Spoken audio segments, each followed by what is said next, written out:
I'm in Bellingham, yeah. Are you in Israel or?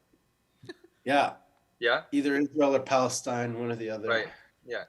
Both, neither. Where where are you? South Jerusalem, Quds. Now we Yeah, begin. beautiful. We now begin. Absolutely beautiful day here. Now we begin? Do we begin? We begin now. Now we've begun. Welcome to Milwaukee, Jerusalem, and Bellingham, where you all are now. This is our first panel of the day of two. I believe that we entitled it Writing from Within Jewish Texts.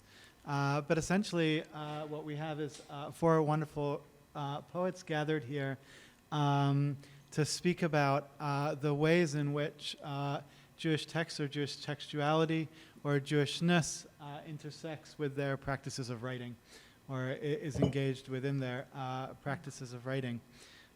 So here in person we have Adeena Karasick, who's a New York-based Canadian poet, performer, cultural theorist, media artist, author of 12 books of poetry and poetics, who teaches at Pratt Institute, is the poetry editor for Explorations in Media Ecology, and whose archive is established at the Special Collections at Simon Fraser University. And we also have Lisa Fishman, who read last evening, for those of you who were present for that program, whose most recent book of poetry is Mad World, Mad Kings, Mad Composition, and has many earlier collections as well, and whose first collection of stories, World Naked Bike Ride, is going to be out from Gaspereau Press in Nova Scotia this next fall. And then joining us remotely, we have Ariel Resnikoff, whose most recent works include the poetry collection Unnatural Bird Migrator, and with Jerome Rothenberg, the translingual epistolary collaboration, A Paradise of Hearing. He's an editor at Jacket 2 and a co-founding editor of the Materialist Press. And next to him, and who'll be familiar to those of you who were here last night, is Robert Yerachmiel Sniderman, who's a fourth-generation Ashkenazi settler, and editor of the Jewish Art and Politics Journal Protocols, and a PhD candidate at the School for Contemporary Arts of Simon Fraser University, and a soon-to-be faculty member at, you said it was Fairhaven? Is that right? Yeah.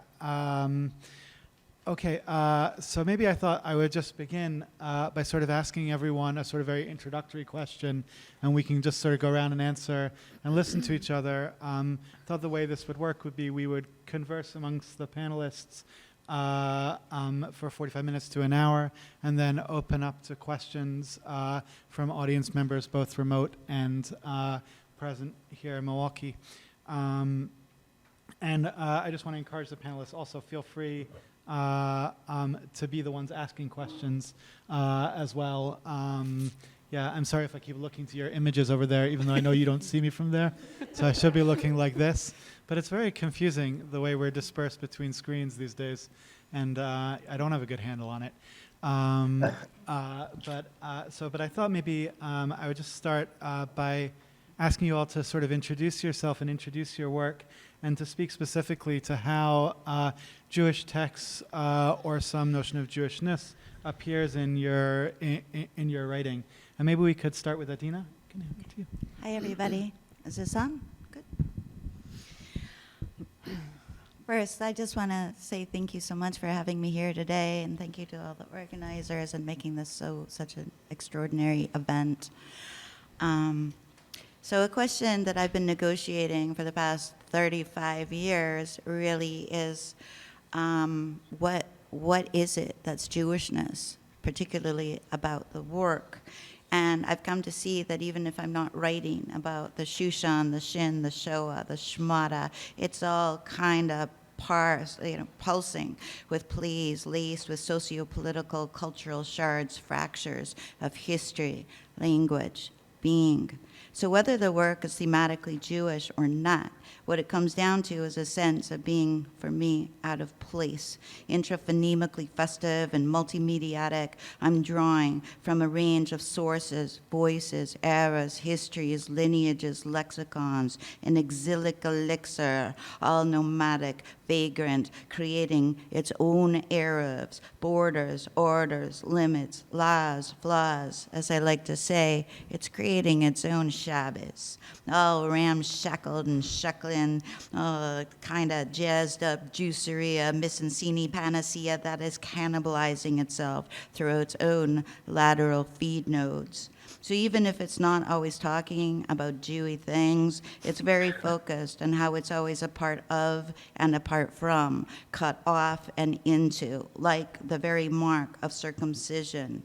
And what's so interesting to me is what's communicated in the gaps, the absences, the caesuras, this hermeneutic scission, swerve, synectic of how language is always belonging and not belonging, is always between multiple cultures and traditions, renditions and recodings, and creates a never-shifting, undefinable community of linguistic innovation and contamination, all translatable, mutatable, where subjectivity slips between difference, appliance, appearance, and does not possess some portable and universal context, but functions with transgression, invasion, contradiction, and ambiguity, and thrives on rhetorical strategies of subversion, excursion, ornament, access, hybridity, and desire.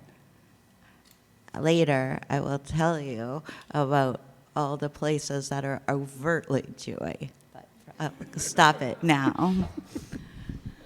Thank you, Adeena. Yeah, that's amazing. Yeah.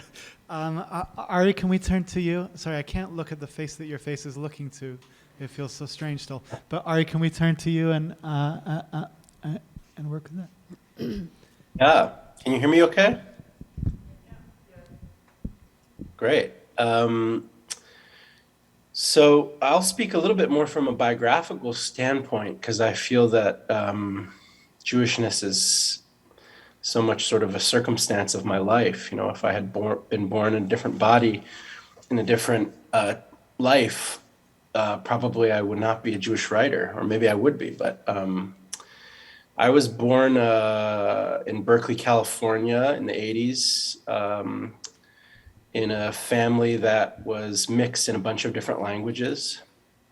And for me, Jewishness was always, growing up, the mark of some sort of difference in relation to others around me, including other Jews, because my family was religious and most of the other Jews around us were not.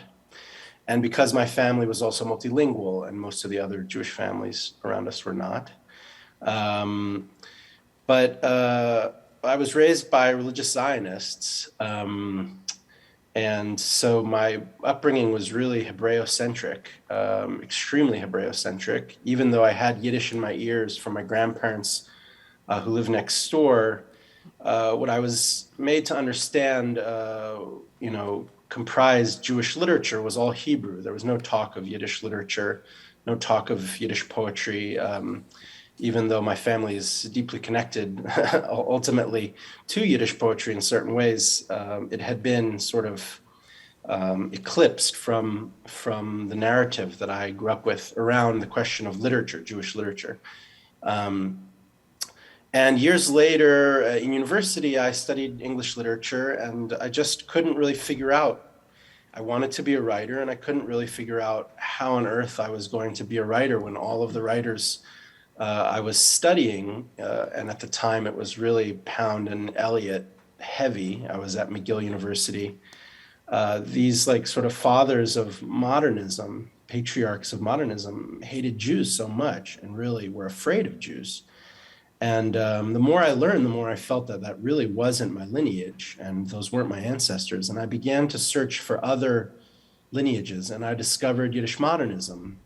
And so I think, I'm always searching for other contemporary writers in American poetry and American writing who take as their sort of first lineage or first opening to writing the Yiddish modernists, who were these radical secular Jewish writers working in Yiddish, sort of reappropriating Yiddish, a Yiddish which had been thought to be lowbrow and making it highbrow, experimenting in ways that were as radical as what Pound and Eliot were doing, but in this powerless language, not in this extremely powerful language of English, where wherever Pound or Eliot went, their English went with them in this powerful way. But the Yiddish writers, they had this powerless, politically powerless language, which then, became extremely aesthetically powerful by virtue of its political powerlessness. And I became really interested in what that could mean for a poet, to write in a language or to disclaim the political power of one's language and disclaim, in fact, one's language altogether. So I often talk about my English as a host language. I've never felt comfortable or at home in English. I've always felt like a foreigner. I've always felt like I don't know exactly what I'm going to say. I don't really even know exactly what I'm going to say right now. But it's all to say that I began translating Yiddish poetry, and that's really how I became a writer. And I began to dream, actually, in Yiddish poems, which I didn't recognize, poems that were not the poems I was translating. And I would wake up in the middle of the night and try to translate lines from these Yiddish poems that I was dreaming, and those I realized were my own poems, but they were in Yiddish. And so I would translate the lines into English, and that's, how I became an English language poet. So that's all I'll say for now, but there's more, obviously, from there. Thank you, Ari. Lisa, can we turn to you? Sure. That's fascinating. To dream in Yiddish poems, to dream them.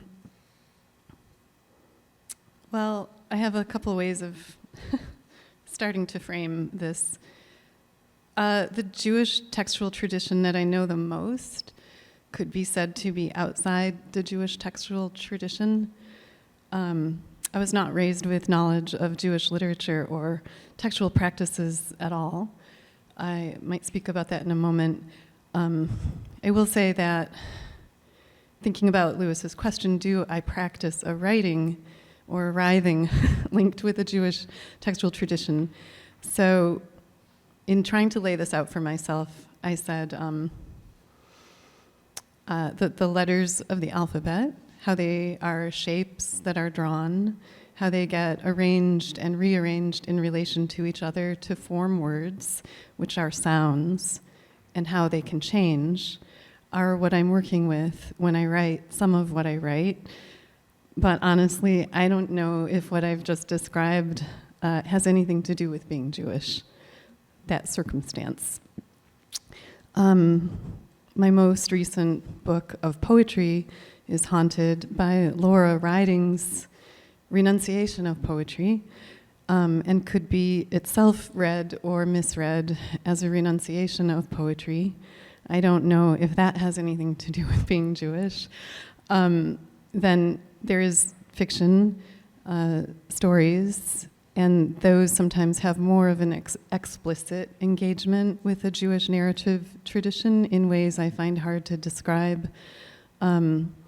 Originally, the story collection began with an epigraph from Shai Agnon, his story, A Book That Was Lost, translated from the Hebrew by Alan Mintz and Anne Galam Hoffman. In English, the epigraph that was lost is, "There are things you do out of love, but nevertheless you do not hasten to complete them." I mentioned a Jewish textual tradition outside the Jewish textual tradition, so I just want to say briefly, more autobiographically, the Jewish textual tradition that I did grow up in is one of storytelling and story writing, but it was a familial, epistolary, oral, cross-generational tradition. The main author was my father, whose parents had emigrated to Montreal from Russia and Romania, respectively, sometime between 1917 and 1919, and who, my father, ran away from his Hebrew school upbringing and from Jewish Montreal when he was 18 in 1948. from the time I was 8 until his death in 2010.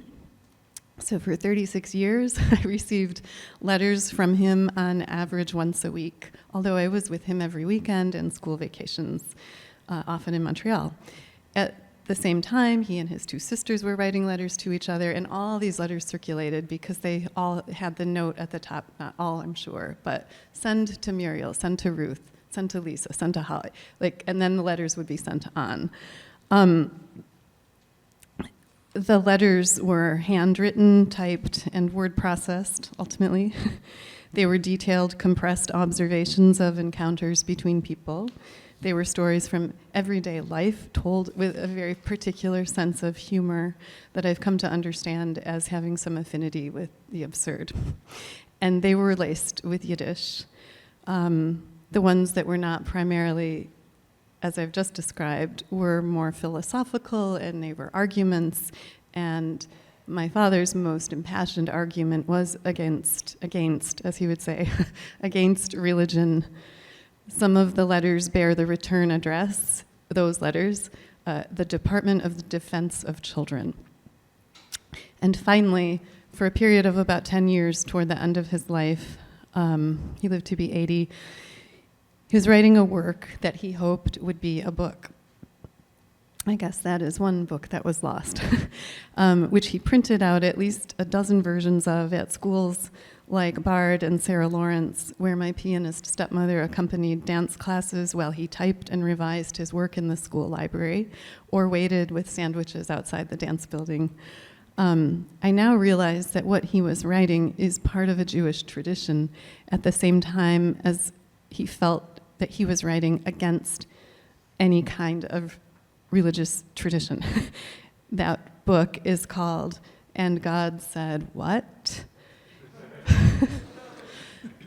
Each page has an excerpt from the Bible followed by his commentary, his outraged, indignant, horrified commentary. This is what people believe. This is what God said and did. This is the book people cherish. This is the God people follow. You get the picture. So that gives you a sense of my experience of Jewishness and of my relationship to Jewish texts outside of any formal literary culture until I was in my mid-30s when I offered to create a course on Jewish literature at Beloit College as a way of learning about Jewish literature. Of course, my dad was rather alarmed about that, and some of those thousands of letters are, I'm sure, about that. But I'll stop for now. Thank you. Thank you, Lisa. Thank you so much. And Robert, can we turn to you? Yeah.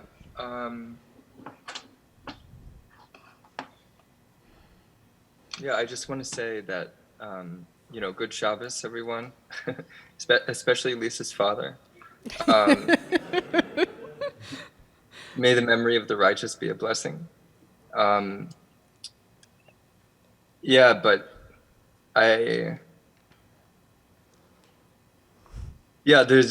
guess what I want to say is that there's so much richness here, and I just want to acknowledge that. And I'm so glad that I was last so that I could hear everyone before I spoke.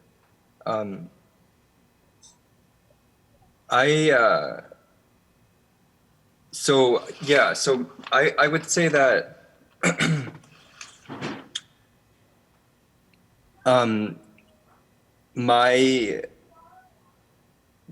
so I think writing has become, and maybe has always been, something of a struggle. And so like if I'm to talk about if I'm to answer this question or approach this question in terms of writing, I would have to say that that there's something actually very traditional about what I think I comfortably would refer to myself or would want to be referred to as a Jewish poet, and kind of what I think what is meant by that is actually a struggle with writing, that I can't see my work ending up like in a book. It's very, I'm often discontent with publication, and I've struggled to finish kind of manuscripts. And it's only kind of when I started thinking about writing space and kind of the tension between the words spoken or written or otherwise inscribed in the world, in tension with place and with space, that I've become somewhat liberated from from this kind of crisis of writing. And I think that what's traditional about that is that the act of writing, and I guess again, I would just say more broadly, like inscribing, is a holy act, you know, and that it bears with it these kind of repercussions. And so I just want to like hold up an object. I don't think that you guys can see this so well, but this is this was my grandfather's siddur when he was a child, and so the shop that he ran in a small town called Tamaqua in Pennsylvania, eastern Pennsylvania, he was born in, and his parents ran, and they lived above it, and I started going to the store, not just to visit him, but when I was in college in the winter, but because I wanted to kind of figure out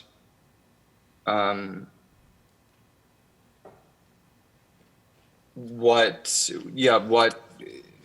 something about being Jewish that was more than, I guess, what I had been told so far. Like in a similar way to the way that Ariel talked about searching for this other tradition, you know, and I certainly relate to that search and finding people like Halpern, you know, and kind of these poets that just didn't even exist. I had no idea, you know. But for me, actually, like, even though I came to the shop, you know, and like kind of set up my stuff, you know, my writing stuff and a bunch of books, like it was all textual, you know. But actually, you know, many years later, I actually know that what was important was the spatial confrontation. And then at the same time, the books in that space that I discovered, such as this book, which I should say that when I say above the store, I mean in the apartment that they lived. The apartment was essentially in ruins.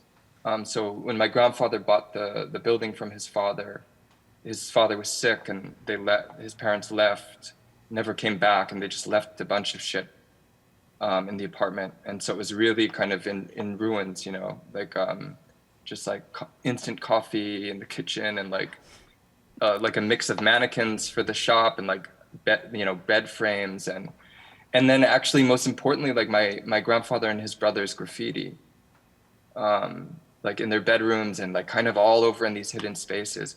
And then in the closet there were these books, mostly and prayer books and other religious objects. And I should say that, you know, I grew up like in a really secular, assimilated family, going to Reform synagogue, you know, which my more religious friends would make fun of me, was like church, you know. And then at the same time, when for like 6 formative years, I went to a day school, a Jewish day school, but which happened to be run by Chabadniks. So I had this really like kind of fundamental introduction to Jewish life through Chassidut, you know, which I think had a very lasting impression on me, and I'm much different from kind of everyone else in my family because of that. You know, I think maybe similar to Lewis or something, but I don't think that my work can be understood outside of a mystical framework, you know. and not exclusively Jewish, but also not kind of New Age or something, you know, like, yeah, but it's just to return to that kind of tension between the holiness of the writing act and kind of space and objects. And so this is a book that, you know, I found, and then I saw when I opened it in the cover, it said Teddy, you know, in this soft handwriting. And just Teddy, like this diminutive, and it's just, there was this sweetness to it, you know, and it was such a moving experience to find this book. And so, you know, and I spent 3 winters just in that space and just studying that space. And I would say that really laid the framework for a practice that I call now durational contemplation, which involves kind of this intentional writing of proximity, you know, which includes writing, scrawling, kind of,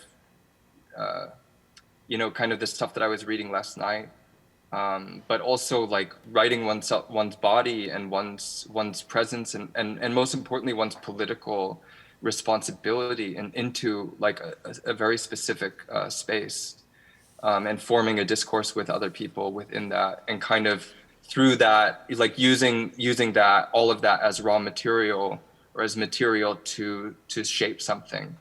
And so this, in my work, that can end up as an installation, it can end up as a public memorial, as a, tomorrow actually I'm orchestrating a walk, like a massive walk of kind of 13 people along the river here. And I'll just kind of pull up this.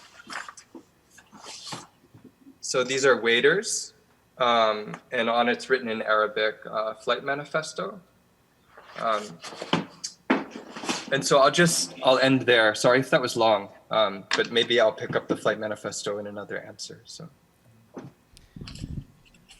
Thank you all so much for that. So I suppose I want to pick up maybe on something Lisa said, that was when you were speaking about your interest in the rearrangement of language, or languages like slippages and rearrangeability, the relationship between the letter and the word, and asking, well, that you're not sure if that is Jewish or what is Jewish about that. It was striking to me in relation to Adeena and Ariel's descriptions of the Jewishness in their writing, which involved so much about, I suppose, a slippage, a movement, a rearrangeability of language, a movement between languages. And then, Robert, I was feeling when you were reading that, I wonder even if the refusal you have, you describe around writing, or like is about, in some ways, keeping writing in a state that is not, that maintains its rearrangeability, that maintains its replacement, its contextuality. So anyway, I sort of wanted to maybe open that up if anyone wants to speak to those questions. Yeah. I'll say a couple things. I was really excited hearing that, in fact, when you were like wondering if that was, or how, you know, not, because it's such a, you know, I'm you know, somewhat coming from a well, one of the trends, or coming from a Kabbalistic position of the focus on the materiality and physicality of language, and in some, you know, according to that teleology, how the world was created through letters, and so, and you know, as black fire on white fire, and so, and then I was also thinking, I have a lot of things to say about this, but the other thing I wanted to say is also, I mean, for Jews, when you pray, even if you know the prayers off by heart, it's incumbent to have the physical text in front of you, to have the physicality of those letters be manifest while you're, you know, so I think that's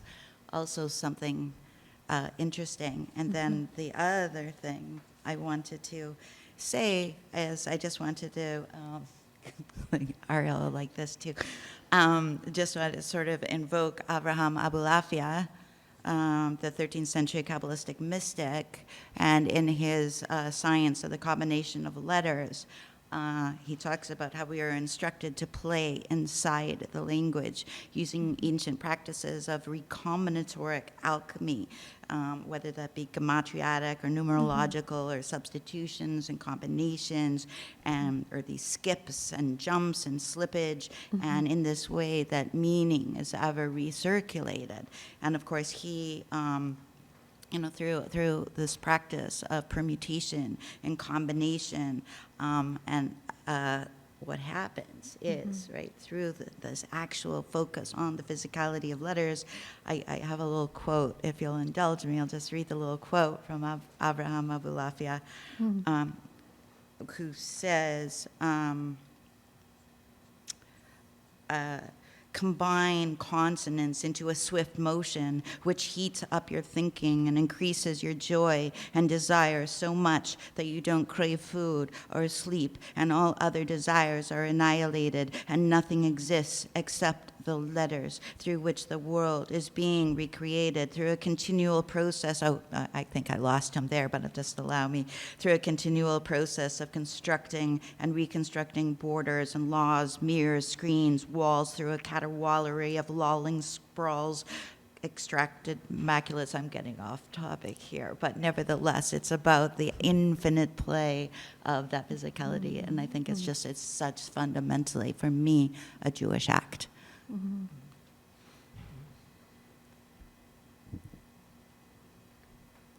Maybe I can't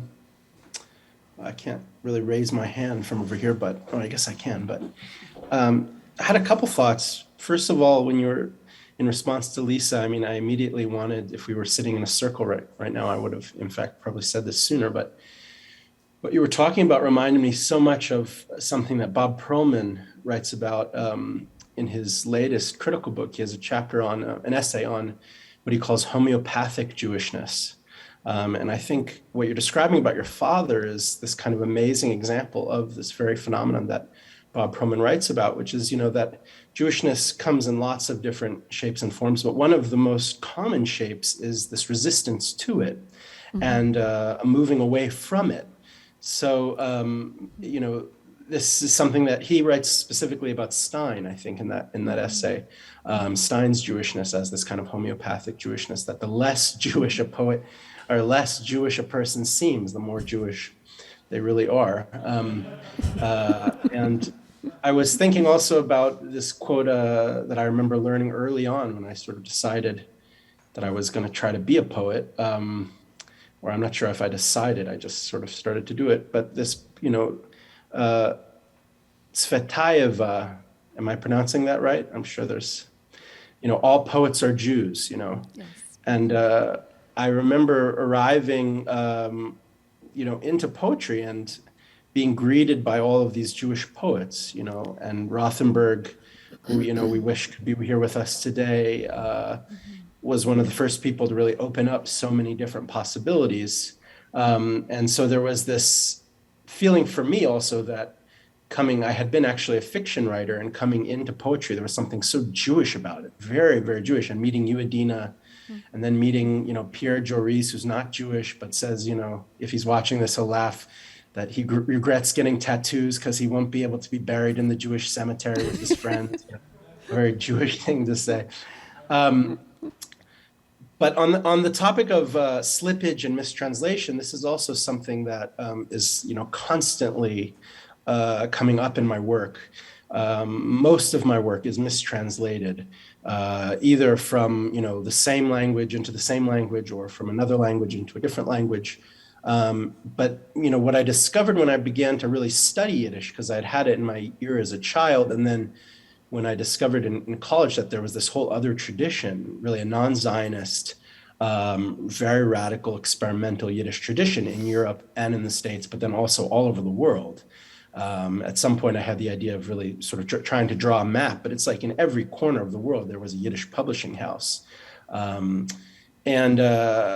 What I started to realize when I began to translate was that the great difficulty, people often say it's impossible to translate Yiddish. How can you do it? You'd be shocked by how many strong opinions I come up against, among people who are so uninitiated, who say, you can't translate Yiddish. Yiddish is all feeling, Yiddish is the heart, you can't translate the heart. And of course, I disagree with them. But what they're talking about actually is that what's so difficult about translating Yiddish is that Yiddish itself is slippery and is constantly foregrounding its own slipperiness. And so much of Yiddish is done in puns. So much of Yiddish poetry is punning and puns on puns. I heard Charles Bernstein read the other night, and he was talking about his relationship to the pun. And as so often happens to me, I thought to myself, it's like he's thinking in Yiddish and speaking in English. And I think this is another aspect of when again, I'm going to mispronounce Tsvetaeva. Is that right? Right or wrong? Okay. Well, anyway, I can't really hear. Eugene But says it's fine. this notion, there's something about Jewish experience because of the diasporicness. And it's not only Jewish experience, but we might say as a case study, one case study for diasporicness, of thinking in one language and functioning in another. And this constant need to translate, untranslatability and constant translationality. That leads to first of all, constant slippage, and second of all, extraordinary fodder for poetry. So I think, in a way, I feel fortunate to have, the sort of Jewishness that I do in relation to poetry, because there's just so much there. Not only is there an enormous wealth of textual traditions, to mine from, but also that slippage is a sort of a part of my very DNA, and it's so so integral to the sorts of poetry that I'm interested in, Jewish and non-Jewish. Can I just want to say a quick thing, like in response to what Ariel was saying about not only about the use of Yiddish and even your relation to what Charles was saying about thinking in Yiddish or dreaming in Yiddish, but that it is itself such a language of puns and slippage, but to think of the politics around that, and it was, so, as a conflagration itself of many languages, whether that be Russian and Hebrew, German and Hebrew, or so many different, even itself is so multiplicitous and never one thing. But I love also, as my great friend Michael Wex, the Yiddishist in Toronto, who wrote Born to Kvetch, he outlines all the Jewish humor, and to think all that humor is really based on notions of secrets that, even that, so that you can never really mean what you say or say what you mean. And so because, it itself is in hiding. It's so that Jews could speak to Jews without risk. And so even just to say, like, Shalom Aleichem, the response is, Alechem Shalom. Or, so it works in reversals and transversals as well as puns. And I just wanted, of course, that's where Ariel lives, but I just find it so infinitely fascinating. Mm-hmm. Sorry, can I just make a kind of terminological intervention? Yeah, but Eugene, can you go to the microphone there? Because they can't hear you unless you're in the microphone. Hello. Yeah. Hi. Okay. Okay, so, sorry. I just want to say two things. One is that it's not obvious that a panel which is dedicated to identity on the surface, that everybody is going to talk about materiality of language. Okay, that's one. Two is that there's a super simple connection between the sense that English is foreign and, the playing paronomastic play, right? Playing with puns, playing with vowels, playing with consonants.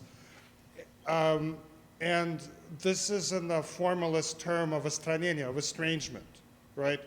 In order for you to feel materiality of language, right, you have to non-nativize it, right?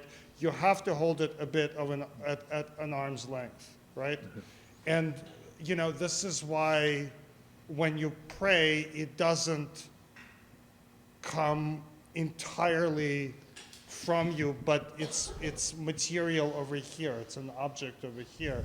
So, and it's the estrangement, right, that allows you to go from that slight sense of foreignness to precisely this kind of play with letters.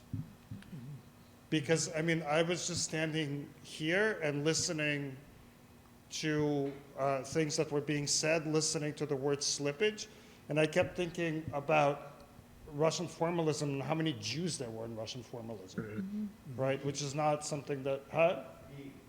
What? Zdvig, exactly. Yeah.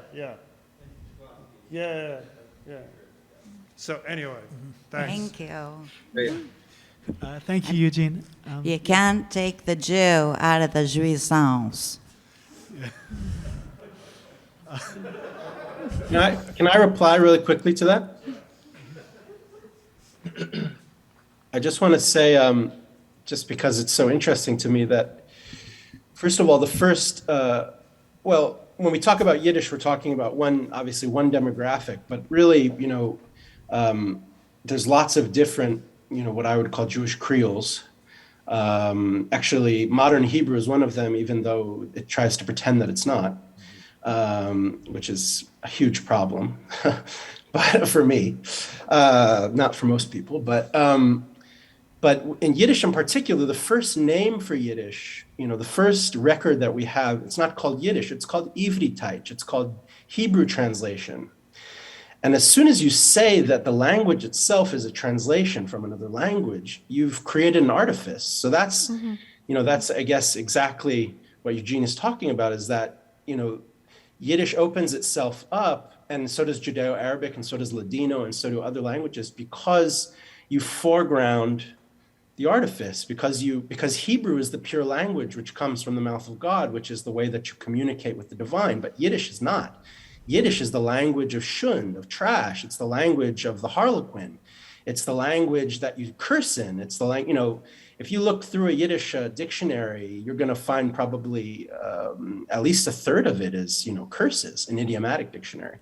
So there's something there. There's something about that removal, and you're right. It's also, Adeena, you're absolutely right. And I've written about this. It's also a language of hiding, and hiding in lots of different ways. And we can talk more about what hiding looks like and what hiding in plain sight looks like. You know, I think there's a lot of contemporary Jewish American poets, including someone like, who's not contemporary, but Allen Ginsberg, whose first language was Yiddish, but who hid it, you know, in such a way that very few people actually know it. But I happen to know it from some sources who knew Ginsberg, you know, early on, and told me absolutely, definitely, his first language was Yiddish, and he was ashamed of it. So that's the other thing: shame for the Jewish language, and a desire, actually, to assimilate. That's also at play here.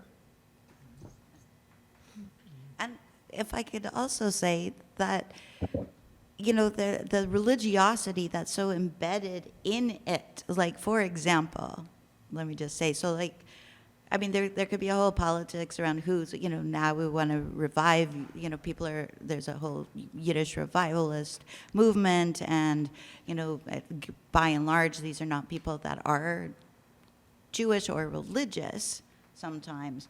But what I find so ironic is that embedded in the actual language and language construction itself is a sense of religiosity. For example, and Ariel could help me out here with the exact phrase, but it's like embedded in the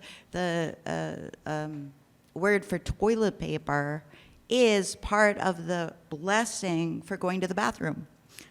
And so, like, you know, whether one knows it or not, so it carries with this sort of, even the hiddenness of the religiosity that you don't even know, and that you're enacting through the art. So I think it's.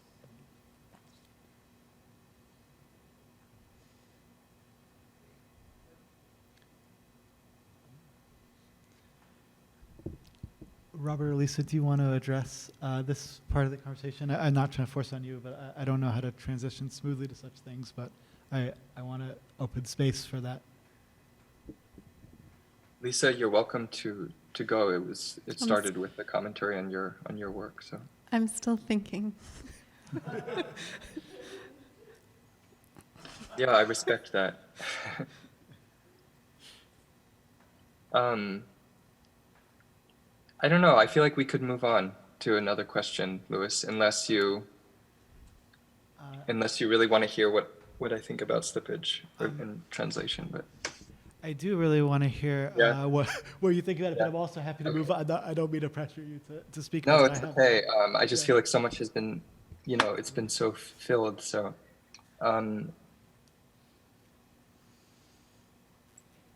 I guess maybe what I would bring to this that comes from my experiences is that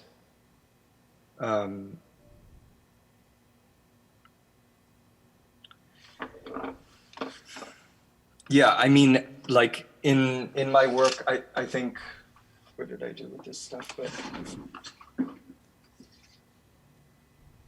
yeah, I mean, even like the waders, so waders, you wear to walk through a river, and so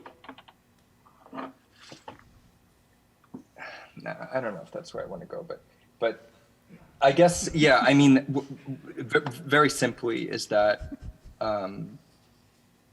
like coherent, a kind of coherent visibility or legibility is something that I guess I disorient through like something like handwriting, and I think I mean that in different ways, right? But this kind of because I actually feel that when I'm writing, or even when I'm devising something, so writing space, that it's that actually there's this like over artifice, like I have this tension with artifice that is just too that there's too much of a precision to the point where it feels like something like really important is being interrupted. I think probably out of things like fear and shame and doubt, and so there's this way in which I kind of have to like move out of the way,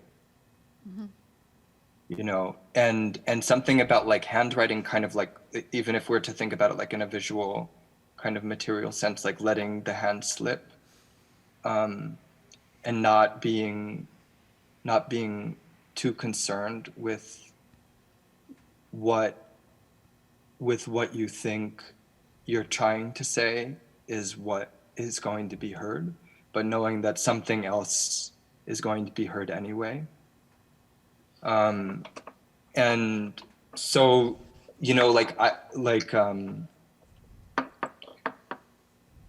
yeah, and I think like I just want to say I want to bring something to it too, because like when you were talking about Yiddish, Ariel, like I also know that Yiddish was feminized, both by like kind of the patriarchal system within like traditional Jewish communities, so that women would pray Techinis or Yiddish songs, whereas men would pray in Hebrew, and like the texts or like kind of the study, like Yiddish was like a woman's language. It was like a language of domesticity, and I think like that, like actually, like for me, especially more recently in the last years, but you can see kind of this seated in this concern with this apartment and this confrontation with this apartment, that actually like kind of the everyday life is,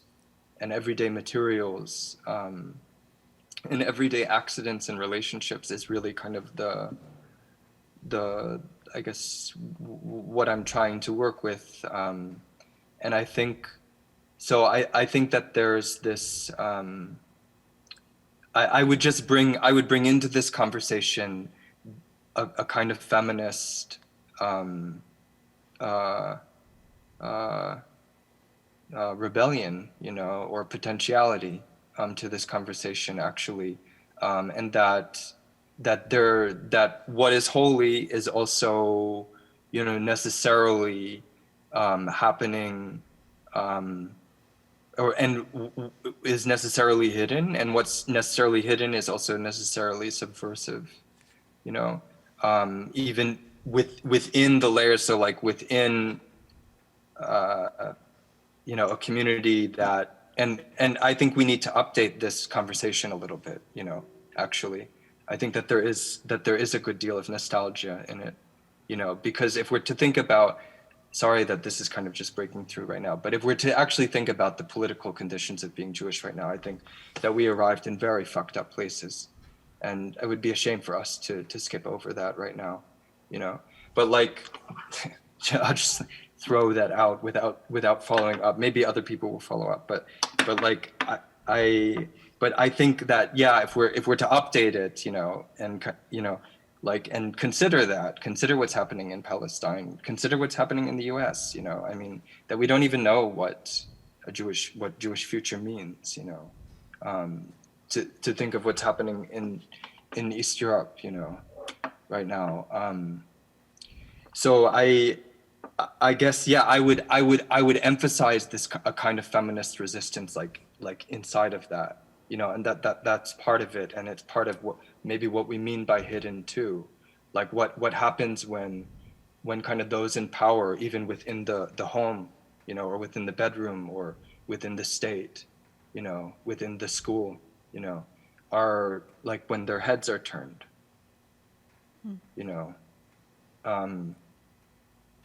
So I don't want to skip over that, but I was thinking about estrangement and English, and I just maybe want to think a little bit out loud about feeling and being able to hear within English, even, without perhaps, not necessarily in relation, well, even say without any knowledge of any other language. I don't know, Henry, could you bring me flower cart for a second? It's up, it's right on the table. I'm not like gonna read something of mine, it's somebody else's. I'm thinking of how we can hear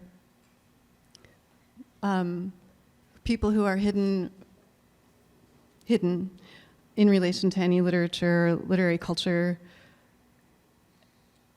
who are writing in English, not for any audience, but can hear something. And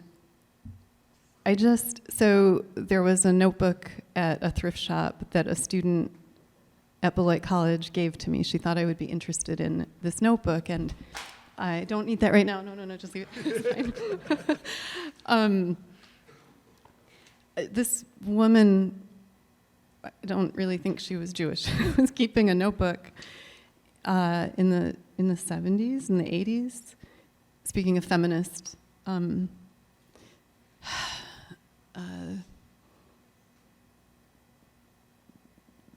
acts, maybe secret acts, hidden acts. She just wrote these sentences. For example, I'll only read a few of them. And I bought some fuchsia-colored pillows for the studio couch. I put some cucumbers in the salad.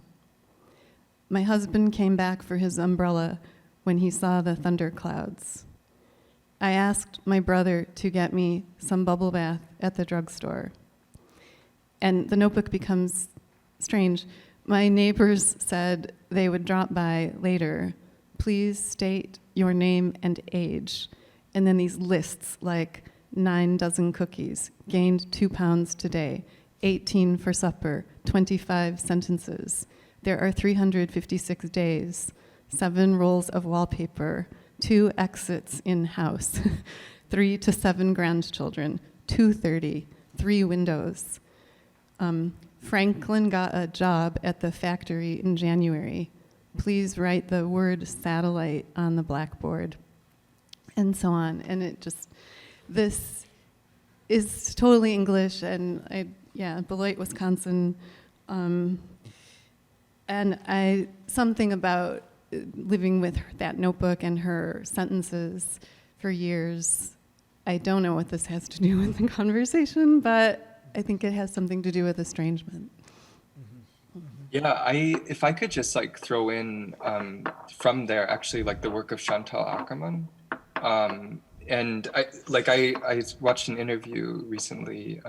My partner is really into Ackerman's work and introduced me to it, and she talked about, because her parents were, grew up Orthodox and were lived through Auschwitz.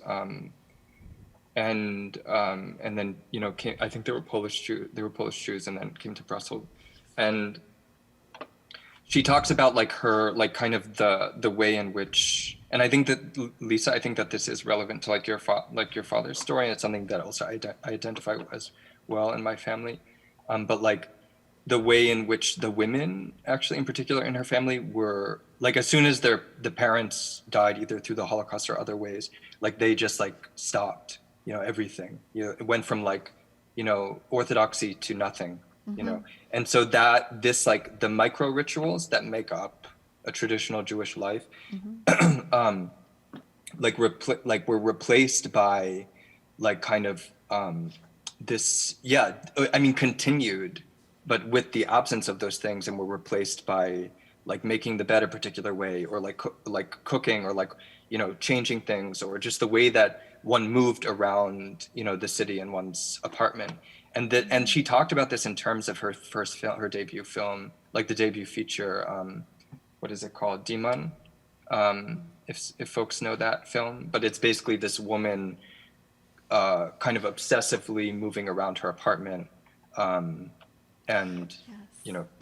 so but her last film, the film that she made before she committed suicide, No Home Movie, I think is one of the most brilliant works of art I've ever seen. Like, it's just so stunning, and it's like this portrait of her mother, like mainly in her mother's apartment, over several years, as she kind of dies from illness. And I just kind of wanted to kind of link those things, but and there's so like in that film, like there's so little said actually. I know but those films. Go they're ahead. Beautiful. Sorry. I don't want to cut anything off as it's emerging, but I am aware of time and want to make sure that we have time for some questions from folks who are here visiting us both in person and online. Do you want to come up to the microphone and ask? Yeah. I'm struck because this seems like an incredible narrowing of an engagement with Jewishness and Jewish even textuality. It's all about words, and as if there's no historical artifacts, there are no cultural artifacts to be engaged with in writing Jewish poetry. For instance, I've written a poem about discovering the Beit Alpha mosaic of ancient Israel, and the mosaic being the mosaic of the Jewish people as well, and the pun with mosaicism. I've written on Dada, and specifically Tristan Tzara and Groucho Marx, engaging with the rationality of Europe that led to war and or irrationality, and encountering the bourgeois America and relating it to the prophetic tradition. I've written on swimming in the Jewish Center swimming pool being like the morning prayers. There are so many artifacts from the Jewish culture and history, And this is entire art. We've seemed to narrow it to just playing with words. By the way, the article on Dada started with the creation of the world out of random words and carried on. But I'm just curious about why this focus has narrowed so much. I hear what you're saying, sir, and I just didn't, at least I can just speak for myself, but I just didn't have a chance. I didn't have a chance to talk. I was talking about, my aesthetics and the politics, but just to give you, I love everything that you were saying, that where you are engaged, and just a couple of the things that I've been working on lately, that is not just about the aesthetics, but nevertheless, as you might see on the table over there, my recent book is on Salome, and revisioning the apocryphal myth, taking her not as she is often known as a murderess, and resituating her as a freedom fighter, and resituating her back into her rightful place in Jewish history. And that work, draws a lot on Kabbalistic and Midrashic material, incorporates a homophonic translation of the Song of Songs, and so it's bringing in, not only these figures but the actual prayers and moments throughout history. Just a couple other things.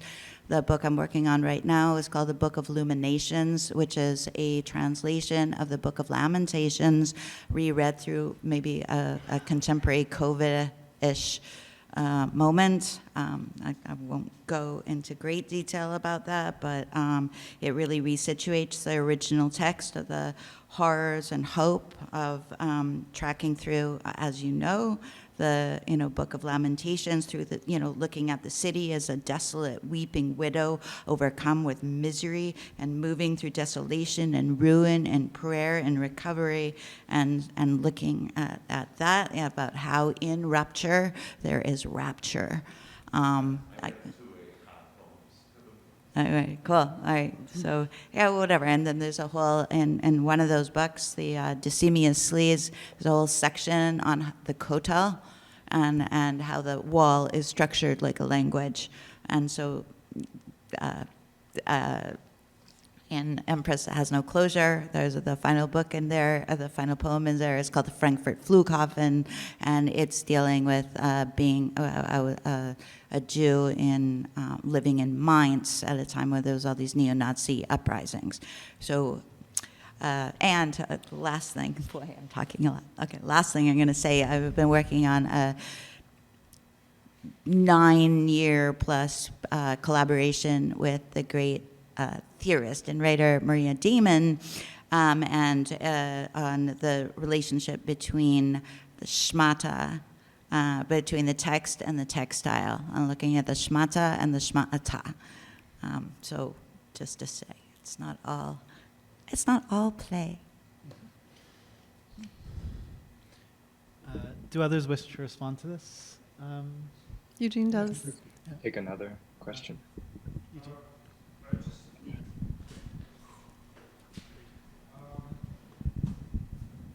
I just want to say that, I look at form as the bearer of historicity, as historical itself. Wordplay is a very archaic gesture. It's not something that you do in modern print culture. It's not something that you do in internet culture unless you're dealing with a kind of writing that works differently, that's more paronomastic, like Chinese or something, right? Mm-hmm. Generally, when you speak to English speakers about wordplay and about form in general,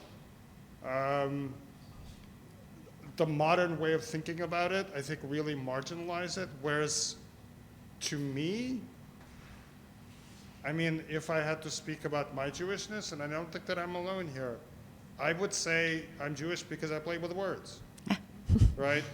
Because everything that I say is an illusion, but the structure is what it's about. And exactly, Yeah, the oh, an sorry. extension of content or the medium is like you can't separate it. Yeah. I even want to say, to add to what Eugene's saying, that I mean, an interesting, I mean, like in Lisa's performance last night, which I participated in our conversation around initialing and swifting, you know, I first sort of started doing this work where I was mapping out these grids of letters and using them as a score for reperformance without thought of rabbinic literature. But it came, you know, it became very apparent to me at a certain point in time that what I was doing was notaricon, that there was actually one of the hermeneutics of classical rabbinic literature, which is notaricon, which was basically taking a Greek and Roman rhetorical technique of having a mnemonic text of a grid of letters that one could remember a text through.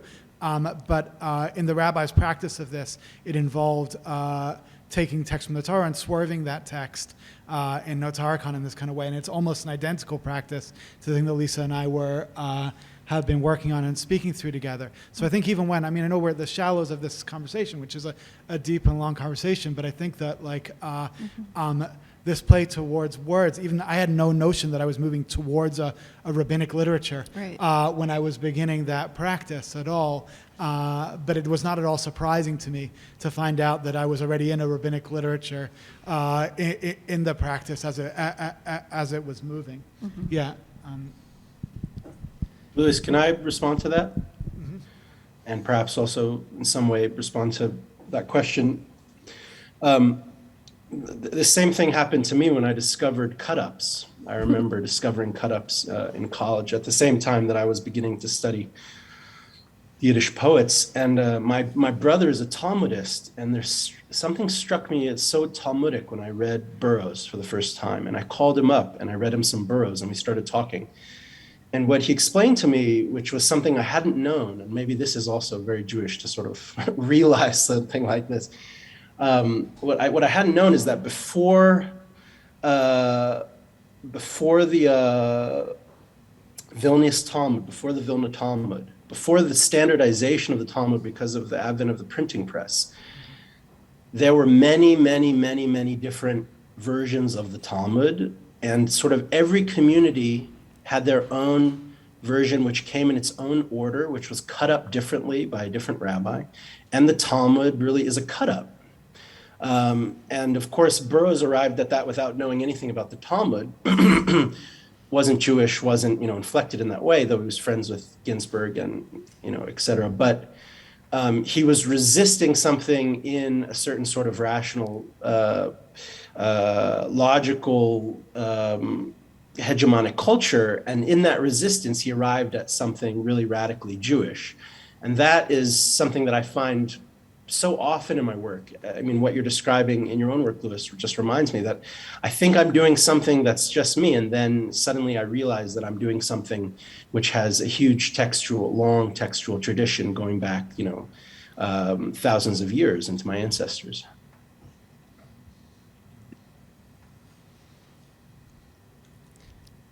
Other questions? Yeah. So there is a question and some comments. I'm going to drag this over here from Crowdcast. So speaking of Maria Damon, who is watching on Crowdcast, and has, I'm just going to read all of this. So that Perlman coinage, homeopathic Jewishness, so useful, non-nativizing language as a baseline literary strategy. And then the two questions. One is, and I'll just say this for you, Maria, that was Peter Goldberg who asked the question. So thanks for asking about Peter. And then this other question, who exactly were the Jews in Russian formalism? So.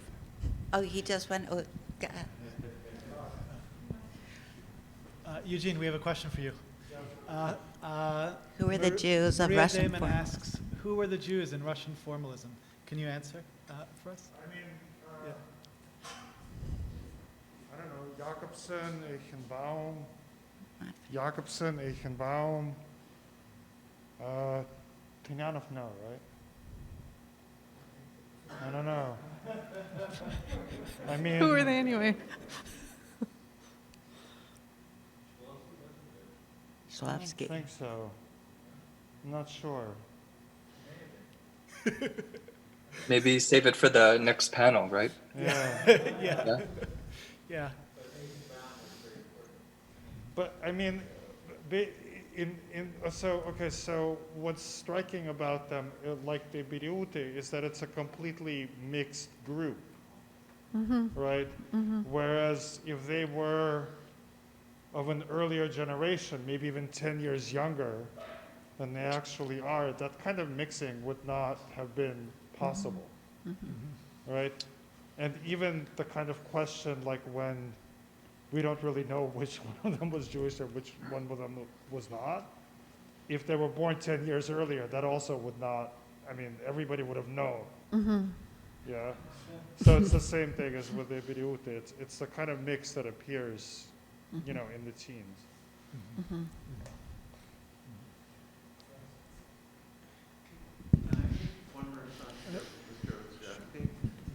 One interesting thing about wordplay that I've tried to do is I look at the organization of the Torah with shorashim, with roots, and where various concepts seemingly might not be connected, but they become connected by because of the root word, which indicates the way we structure our world in a Jewish world. And I've tried to play with that, somewhat akin to punning, but to try and find concepts that aren't initially seemingly relatable, but that you can ultimately structure a poem around by finding some sort of a relationship. And it often is punning. So I just wanted to throw that out. Thank you. Yeah. George Sheen, not George. Do we have other questions still for this? Yeah. Hey, yes. I'm curious about this because all of you have lived in different places and are living all over the world. And I'm also thinking what you talked about, Creole languages, and like Surjik is especially on my mind, like Suroviyazik or raw tongue, this mix of Ukrainian and Russian. And I was wondering, aside from English and Yiddish, maybe French, living in Canada, or German and Polish living in other places, what other languages manifest in your poetry, influence your poetry, and if that becomes macaronic poetry with all kinds of languages mixed in one? I'll take my answer off the air. Thanks.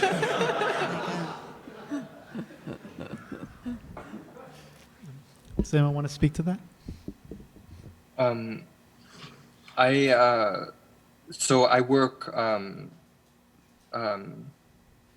I work a lot in Poland, doing public art and film and stuff. And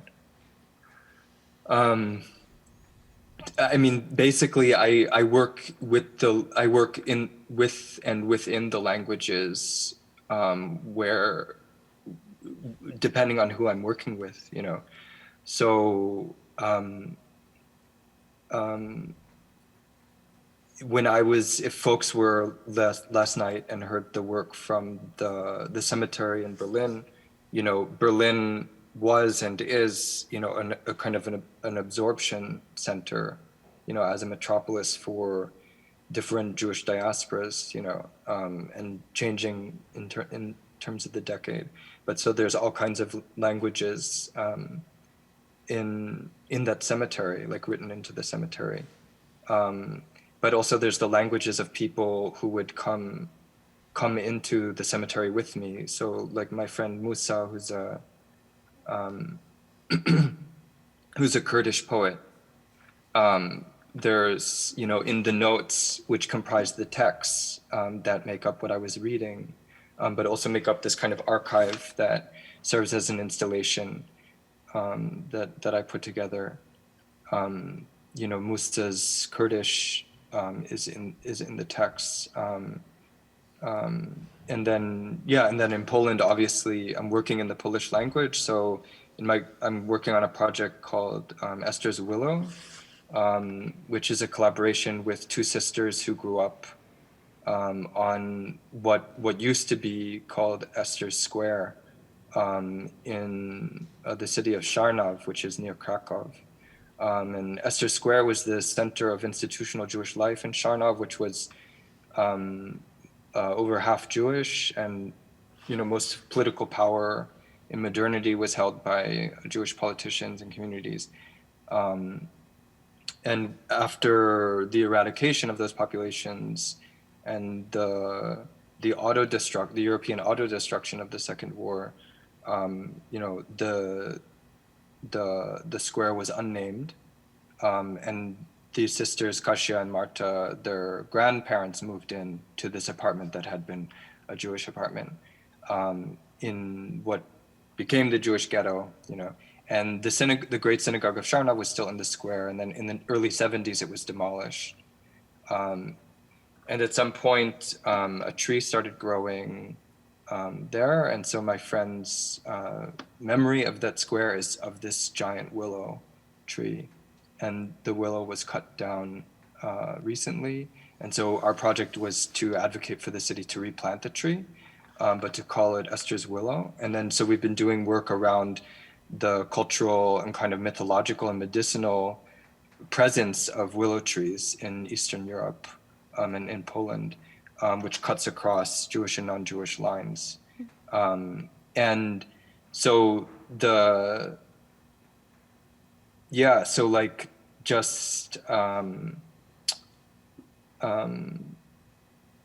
so that's just kind of an instance that the languages are based on the people who show up and the projects that kind of arrive to me, so. Just very quickly, I'll just chime in quickly. I'm not fluent in all of these languages, but circulating through so much of the work are the Spanish, French, Yiddish, Hebrew. Depending, I travel a lot, and I love that everywhere you go, the sounds and the texture and the rhythms are different, even within, English.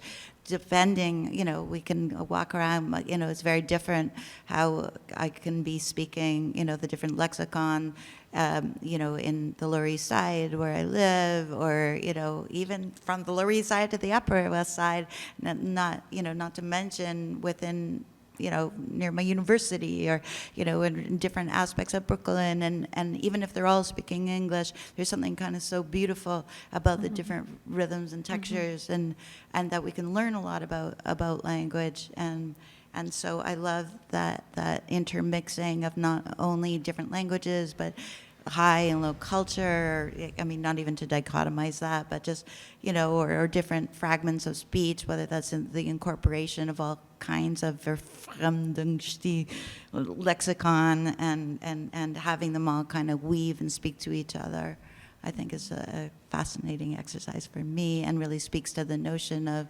nomadicism and exile and being out of place, because none of it is in place. It's always other to itself and a self of others.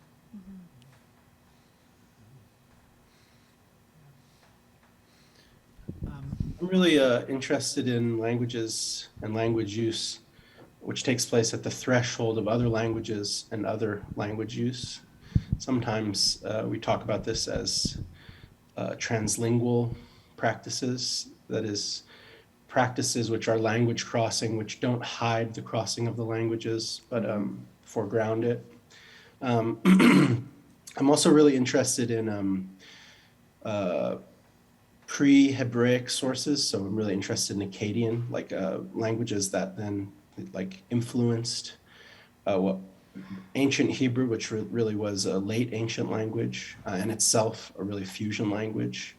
The first archaeological artifact that we have of the word Hebrew is actually in Akkadian, in a stone.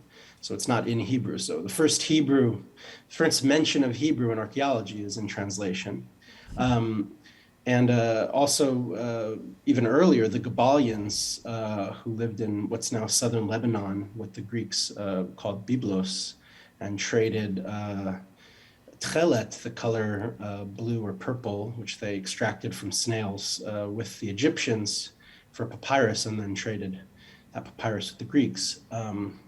So I'm interested in those like sort of strange translational origins.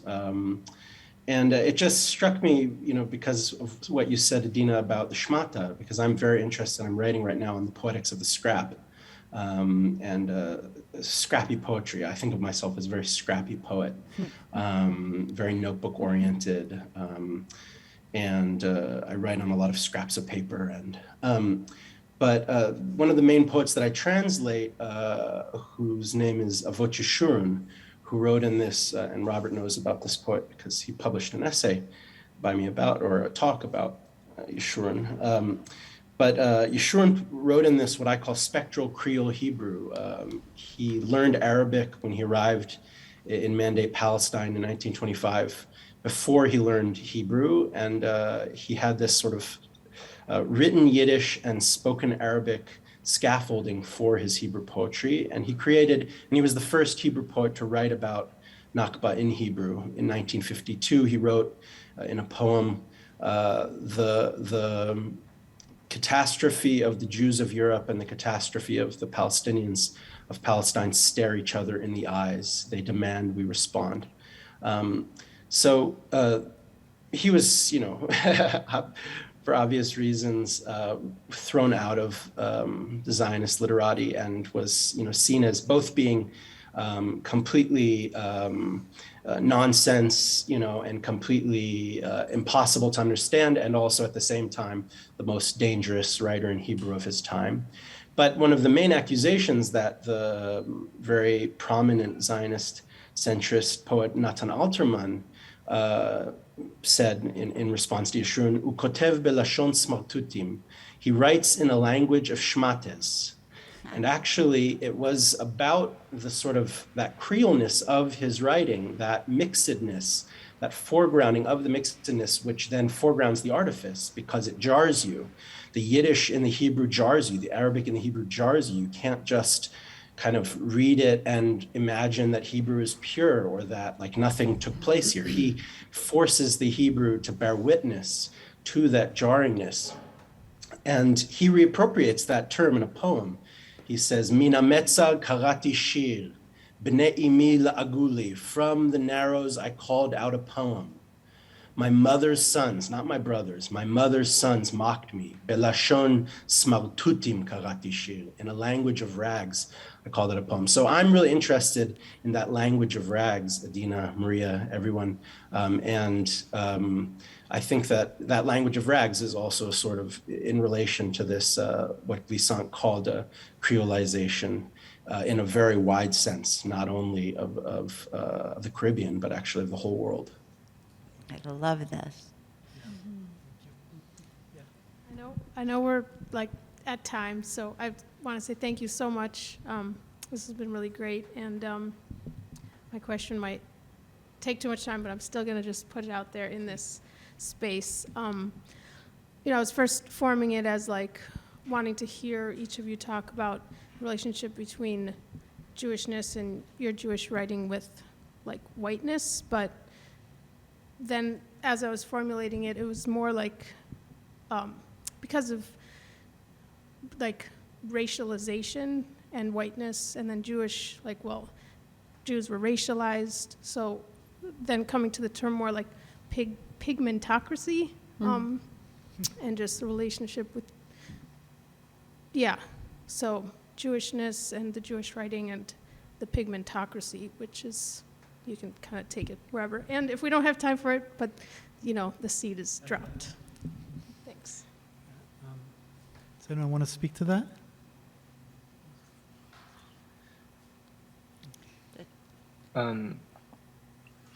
We also started late, didn't we?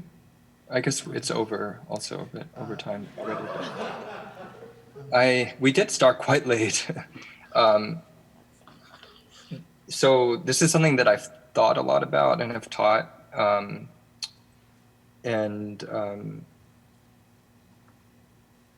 So I think I want to, there's a lot to say about this,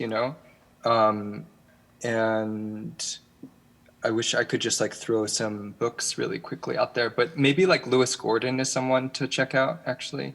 Afro-Jewish writer, and he has some talks on YouTube, which are really helpful for thinking about race and Jewishness in important ways, because it's like a mystified space for sure, you know.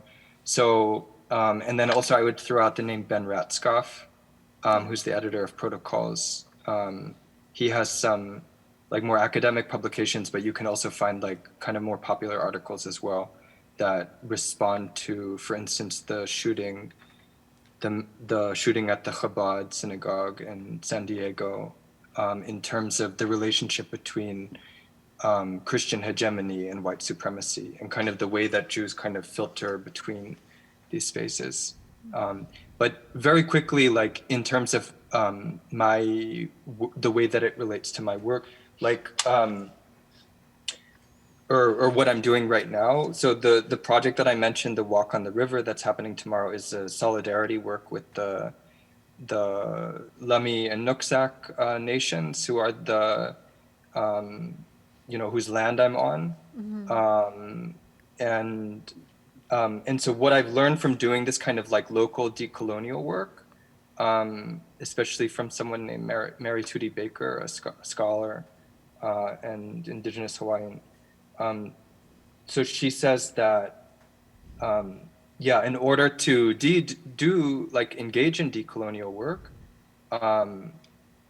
that's, I guess, useful to Indigenous nations, that one has to kind of, honor one's own ancestors, one's own tradition, and know it. And I, even just to go back to the first question, like, I think that this really drives a lot of why I give a shit about this, And because in the US, in a lot of ways, I have a choice. Like, there's inheritance, there's a violent inheritance that I have to contend with, that was communicated in silence in some ways through some of these processes of assimilation and transgenerational trauma. But also, as a white man in the US, as a settler, I do have a choice whether to wear it or not in a certain way, to wear that history. And Fanon said that race is a racial historical schema. So it's a schema that overlays the body in form, right? You could say pigmentation, but also race is not limited to pigmentation, right? So if you study the racial laws in a global context, you're not going to find, pigmentation is going to be one form of demarcation, but yeah, so like, I think, but to bring back to decolonial work, to know oneself, and then to kind of work, like to act from that place. So yeah, I think that's and I guess, and I guess like in kind of knowing where I come from, what brought me here, both as a settler and both as a child of generations of flight, to know the real material conditions of that flight, and then also to know that I am white here, that I'm a settler, that puts me in a position to kind of communicate honestly with the people who I'm collaborating with. And I've just found in a very practical sense that it does a lot of work, in building trust with local tribal fights and in participating in those fights. So. Thank you so much, Robert. So I think we should probably wrap up now, time-wise. But maybe I just want to say how moved I am and how grateful I am to all of you for participating in this. I mean, I will say I have many more questions to ask, of course. And one such thing I really wanted to pick up on was the repeated mention of hiddenness and secretness among a relation to Jewish textuality as we were speaking. And I can say, I think this is probably the first time in my life that I have been like in a public in which I am like a Jewish poet speaking to other Jewish poets. And it's, I know it's not only true for me, this conversation, being that, but I also think even that I might never have even heard of a kind of context like this taking place that's not in the confines of a Jewish studies department or Jewish organization, that's being hosted by Woodland Pattern, which is not an explicitly Jewish organization in any fashion. So that's notable to me, and I'm grateful for that in a serious way, and so thankful to you all for being here. And yeah, that's what I have to say.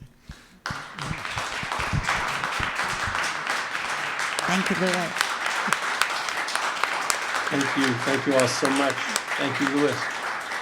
Thank you, Woodland Pattern, for having us. Yeah. Thank you. Thanks, everyone. And I'm sorry that I can't be there. Yeah, I wish really you would could love be to here. And we have lunch, is that right? So anyone here, please join us if you so desire for a Shabbos lunch. Yeah. Okay, good Shabbos, everyone. Yeah. Take good care. I hope the rest of the conference is very beautiful. So thank you, Lewis. See you in a few hours.